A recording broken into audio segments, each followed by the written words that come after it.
Sản phẩm mà ngày hôm nay Roxy Việt Nam muốn giới thiệu đến với các bạn đó chính là chiếc máy rửa bát công nghiệp ATA có mã số B30 được sản xuất tại Italia. Ngày nay, máy rửa bát công nghiệp đang dần trở thành một sản phẩm không thể thiếu được trong các căn bếp công nghiệp, bếp nhà hàng, khách sạn. Với ưu điểm năng suất rửa cao, tiết kiệm chi phí, giảm nhân công, máy rửa bát công nghiệp luôn là sự lựa chọn hàng đầu cho những việc đầu tư của các căn bếp lớn. Với một chiếc máy rửa bát ATA, việc đầu tư thông minh của bạn sẽ mang đến lợi nhuận lớn hơn gấp nhiều lần.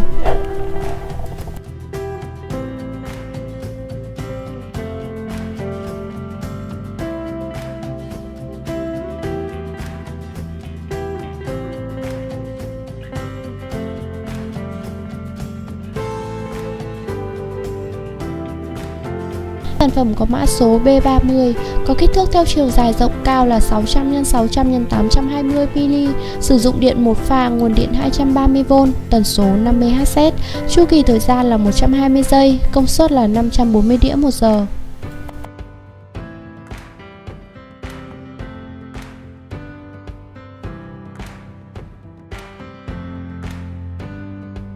ATA đã và đang đi đầu trong việc đổi mới và phát triển thiết bị bếp, máy rửa bát trên khắp thế giới. Sản phẩm máy rửa bát ATA luôn đạt chất lượng hàng đầu, kèm theo đó là sự tiện dụng và dễ dàng trong quá trình sử dụng. Với mẫu mã đa dạng, sản phẩm máy rửa bát ATA phù hợp với các căn bếp nhỏ cũng như là các công trình rộng lớn, khối lượng rửa lớn. Máy rửa bát công nghiệp phù hợp với các nhà ăn công nghiệp, phục vụ hàng ngàn suất ăn mỗi ngày. Máy có khả năng rửa các loại chén, bát, đĩa, ly, khay và nhiều vật dụng khác trong nhà bếp, nhanh, sạch và tiết kiệm chi phí. Trong quá trình thực tế thi công thì các nhà ăn công nghiệp nhận thấy cần có máy rửa bát công nghiệp để thay thế cho sức người.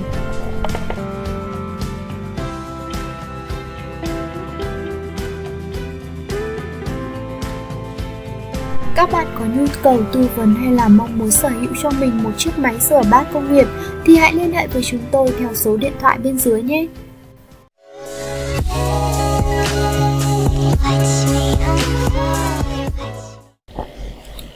Xin chào tất cả các khách hàng và các bạn quan tâm đến chuyên trang của Roxy Việt Nam. Ngày hôm nay, chúng tôi sẽ giới thiệu với các bạn về những người bạn hàng, đối tác lâu năm của chúng tôi. Họ là những hãng sản xuất thiết bị nhà bếp công nghiệp nổi tiếng hàng đầu trên thị trường bếp công nghiệp thế giới.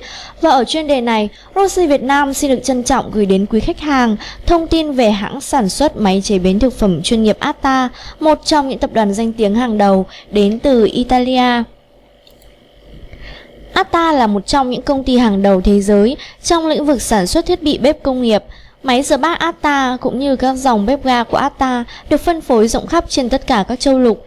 Nhà máy của ATA được đặt tại Italia, một trong những quốc gia có công nghệ sản xuất máy móc công nghiệp hàng đầu thế giới.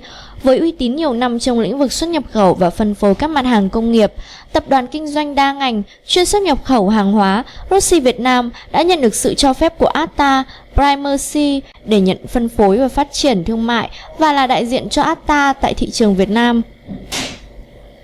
Dưới đây là một trong số những thông tin về ATA mà chúng tôi muốn giới thiệu với tất cả các quý khách hàng. Tập đoàn ATA đã và đang đi đầu trong việc đổi mới và phát triển thiết bị máy rửa bát cũng như thiết bị bếp trên khắp thế giới. Từ năm 1984 đến nay, ATA đã mở rộng thị trường đầu tư của khách hàng và tìm kiếm các thị trường mới để đáp ứng nhu cầu người dùng ở khắp mọi nơi. Việc phát triển ổn định của tập đoàn ATA đã được đánh dấu bằng các giai đoạn phát triển khác nhau, đó là sản xuất chu đáo kết hợp với tầm nhìn xa và luôn đổi mới sáng tạo. Chứng nhận ISO 9000 thừa nhận tiềm năng và làm việc, phương pháp của ATA tập trung vào chất lượng tiên tiến, một yếu tố cơ bản trong tất cả các quá trình ra quyết định của ATA. Tham vọng của tập đoàn đó chính là luôn đặt ra những câu hỏi mới, tạo nguồn lực cho các sáng kiến mới và khái niệm cho các giải pháp mới. Tiêu chí hàng đầu của tập đoàn ATA đó chính là chất lượng cần phải luôn đi đầu ở tất cả mọi nơi. Nghiên cứu kỹ lưỡng trong việc sản xuất từng thiết bị, tập đoàn ATA chỉ sử dụng thép không rỉ, chất lượng cao cho tất cả các bộ phận như khung, vỏ, cánh, khay, tay nắm, chân, đại diện cho tất cả các chi tiết rất quan trọng trong việc thường xuyên tiếp xúc hàng ngày. Sản phẩm của ATA vô cùng dễ dàng sử dụng. ATA tin rằng tất cả những dụng cụ nấu ăn của ATA đều sử dụng và lắp đặt một cách dễ dàng nhất.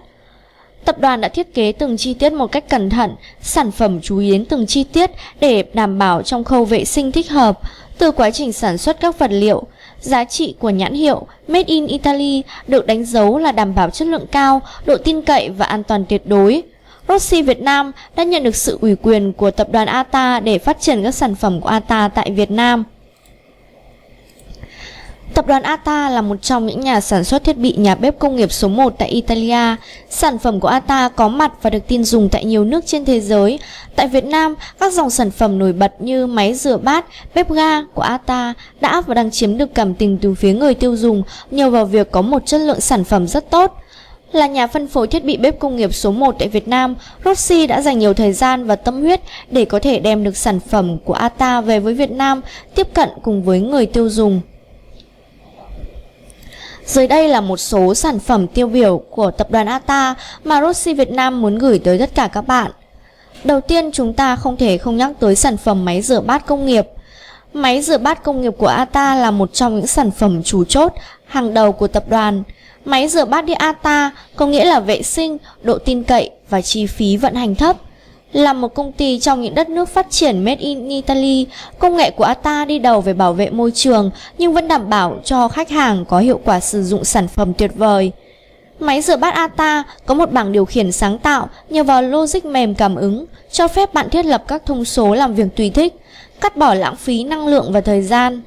Các sản phẩm của ATA đều đạt chứng chỉ an toàn ISO 9001. Sản phẩm được lắp ráp tại Italia. Máy rửa bát điện ATA còn có những ưu điểm đó là vận hành rất đơn giản, thiết kế thời trang, tối ưu với giao diện sử dụng thân thiện. Dòng sản phẩm thứ hai mà Rossi Việt Nam muốn gửi tới tất cả các bạn đó chính là máy rửa ly, máy rửa chén của ATA. Với chiếc máy rửa ly chén này thì có khung vỏ, các bộ phận được làm bằng inox 304 chống rỉ, có cơ điện hoạt động. Tiêu chuẩn được trang bị với một sự viện trợ rửa được xây dựng trong kết quả sấy khô tốt nhất. Tiêu chuẩn được trang bị với đường dẫn kết nối cho chất tẩy rửa hiệu quả, có trang bị giỏ chứa ly chén chuyên dụng, có hệ thống hẹn giờ, cảm biến tinh vi. Và dòng sản phẩm nữa cũng rất là chủ chốt của tập đoàn mà Rossi Việt Nam muốn gửi tới tất cả các bạn phần thông tin, đó chính là chiếc bếp ga công nghiệp của ATA. Bếp ga công nghiệp của ATA có phần khung bằng thép không rỉ, nút bấm bằng nhựa Azermic, hệ thống sưởi thu được thông qua các đầu đốt ngọn lửa, ổn định kép với các công suất khác nhau. Mỗi chiếc đầu đốt của bếp ga ATA được cung cấp với một vòi khí an toàn, cho phép đầu ra được điều chỉnh từ tối đa đến mức tối thiểu.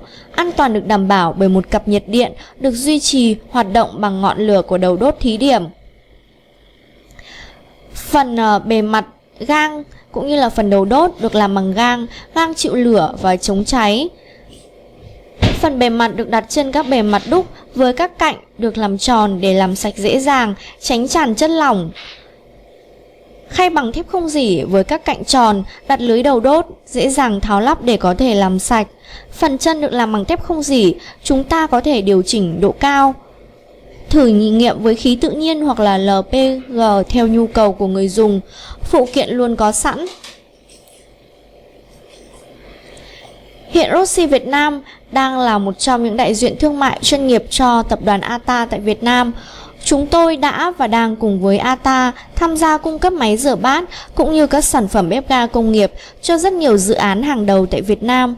Nếu công ty bạn là một khách sạn, nhà hàng, khu nghỉ dưỡng hay bệnh viện, trường học hoặc trung tâm hành chính, các bạn hãy lựa chọn ngay sản phẩm của tập đoàn ATA Italia cho công việc của mình như một quyết định khôn ngoan nhất với chất lượng đẳng cấp châu Âu, hàng hóa xuất xứ từ Italy. Rossi Việt Nam khẳng định sẽ đem đến cho quý khách hàng sự lựa chọn hàng đầu trong lĩnh vực thiết bị bếp công nghiệp.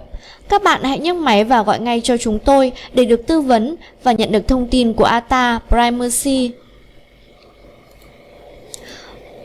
Rossi Việt Nam, nhà phân phối máy chế biến thực phẩm chuyên nghiệp số 1 tại Việt Nam. Chúng tôi luôn có mối quan hệ hợp tác thân thiết với 150 công ty và tập đoàn chuyên sản xuất máy chế biến thực phẩm đến từ nhiều quốc gia trên thế giới.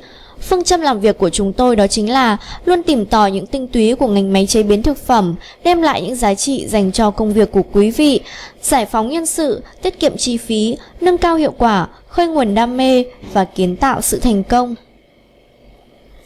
Cảm ơn quý khách hàng đã quan tâm đến các sản phẩm và dịch vụ của ATA nói riêng, cũng như các sản phẩm và dịch vụ của Rossi Việt Nam nói chung. Để theo dõi và biết thêm thông tin chi tiết của chúng tôi, xin vui lòng liên hệ theo các kênh dưới đây: website rossi.vn, Facebook www.facebook.com/Rossi Việt Nam, hoặc các bạn cũng có thể click trực tiếp vào channel Rossi Việt Nam của chúng tôi trên YouTube. Để cập nhật những chương trình khuyến mại và giá tốt nhất về sản phẩm cũng như dịch vụ của ATA, quý khách hàng vui lòng liên hệ theo các số điện thoại dưới đây. Chúng tôi có hỗ trợ Viber, Zalo, showroom miền Bắc 0912 863 364, showroom miền Nam 0868 998 663, tổng kho bán buôn 024 8586 7812, hợp tác kinh doanh 0989 999 884, email info@rossi.vn.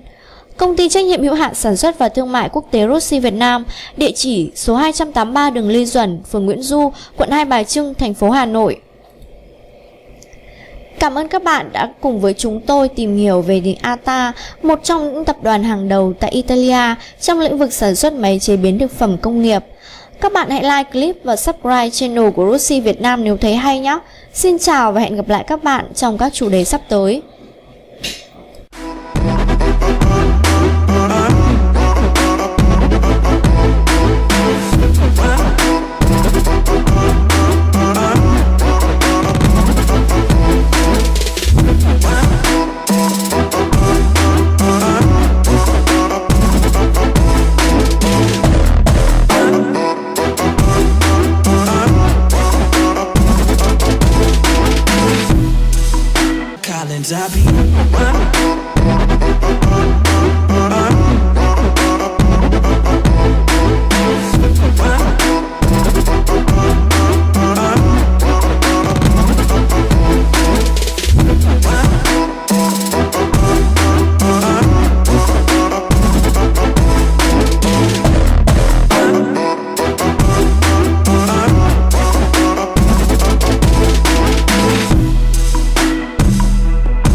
Video về sản phẩm kỹ thuật công nghiệp, nhà bếp rất hiệu quả và tiện lợi. Để tìm hiểu thêm về các dòng sản phẩm khác cũng như tìm kiếm đóng góp, xin mời các bạn hãy comment phía dưới để chúng tôi có thể liên lạc với các bạn nhé. Để sở hữu sản phẩm tiện lợi này, các bạn có thể liên lạc với Rossi Việt Nam qua hotline 0912 863 364 hoặc truy cập website rossi.vietnam để được tư vấn cụ thể hơn nhé. Đặc biệt là hãy theo dõi và đừng quên like để chúng tôi có thể thêm động lực phát triển kênh ngày càng thú vị hơn. Hẹn gặp lại các bạn trong video sắp tới. Các bạn làm việc hiệu quả. Xin chào.